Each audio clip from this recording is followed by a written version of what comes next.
কিছু পাপের ফলে হয়তো আমার একটি পা কেটে বাদ দিতে হয়েছে। তো সেই পাপ পুণ্য লাভের আশায় শ্রীরামচন্দ্রের চরণে যাওয়ার। গুড মর্নিং, সবাই আমার কথাটা নিশ্চয়ই শুনতে পাচ্ছ।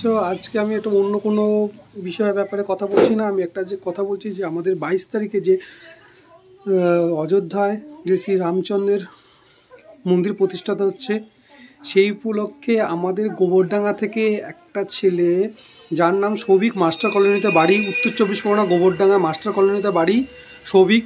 সে আজ সাইকেল চালিয়ে অযোধ্যা ভ্রমণের উদ্দেশ্যে প্রভু শ্রী রামচন্দ্রকে দর্শন করার জন্য আজকে বেরিয়েছে। জাস্ট এই আমার বাড়ি স্টেশনের এখানে দেখা হলো এবং কথা হলো, এবং তার সাথে যে কথা বলে সে শুধু সাইকেল চালিয়ে নয়, কিন্তু তার একটা ডান পা নেই, সেই কারণে ও এক পায়ে সাইকেল চালিয়ে এবং একটা লাঠির ভরে সে যাচ্ছে প্রভু শ্রী রামচন্দ্রের দর্শন করতে। সবাই ওকে শেয়ার করো এবং সাপোর্ট করো, ও যাতে ওর আশা এবং ওর যে মনস্কামনা নিয়ে প্রভু শ্রী রামচন্দ্রের কাছে পৌঁছাচ্ছে, সে যেন ভালোভাবে পৌঁছাতে পারে, এবং বাড়ির সন্তান সে যেন খুব তাড়াতাড়ি তার বাড়িতে ফিরে আসে, তার মা বাবার কাছে ফিরে আসে, সুস্থভাবে ফিরে আসে, এবং সুস্থভাবে যে সে যেন যাতায়াত করতে পারে সেইভাবে আমাদের প্রত্যেক মানুষ, আমাদের সনাতন ধর্ম, আমাদের হিন্দু ধর্ম তার পাশে থাকা দরকার এবং তাকে সাপোর্ট করা উচিত।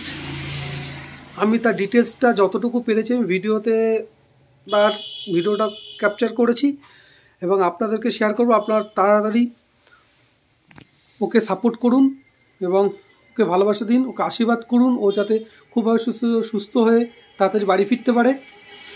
এবং একটা কথা আছে না, যে মানুষ যদি চেষ্টা করে, মানুষ যদি মনে করে যে না আমি এটা করব, ভগবানও তার সঙ্গে থাকে, এবং সেও চেষ্টা করছে। ওর একটা পা পুরোটা নেই, মাজার থেকে একটু নিচে থেকে পাটা পুরো নেই, ওই এক পায়ে প্যাটেলে লাঠি ভর দিয়ে আর এক পায়ে চালিয়ে ও অত দূর 1000 কিলোমিটার, শুনলাম যে কত কিলোমিটার যাতায়াত করবে, বলে 1000 কিলোমিটার 20 তারিখের মধ্যে ও অযোধ্যাতে শ্রী রামচন্দ্র দর্শন করার জন্য 20 তারিখের মধ্যে পৌঁছাবে। এই যে ওর ভালোবাসা, এই যে ওর ভগবানের প্রতি শ্রদ্ধা, এটাই হচ্ছে আমাদের সনাতন ধর্ম, এটাই হচ্ছে আমাদের হিন্দু ধর্ম। সবাই ওকে পাশে থেকে ওকে সাপোর্ট করো।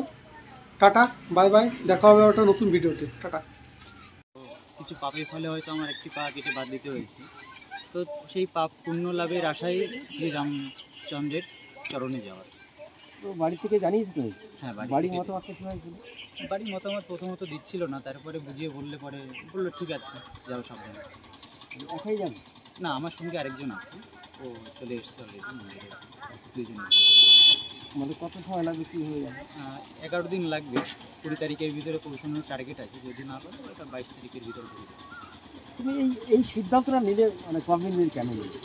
এটা নিয়েছি আমি 1 তারিখেই নিয়েছিলাম। তো যেহেতু আমার একটুখানি শারীরিক সমস্যার কারণে আমি একটু ভারতে গেছি, তো ভারত থেকে এসেই মোটামুটি এখন আমি চিন্তা করলাম যে সুস্থ আছি বরাবরই, তাহলে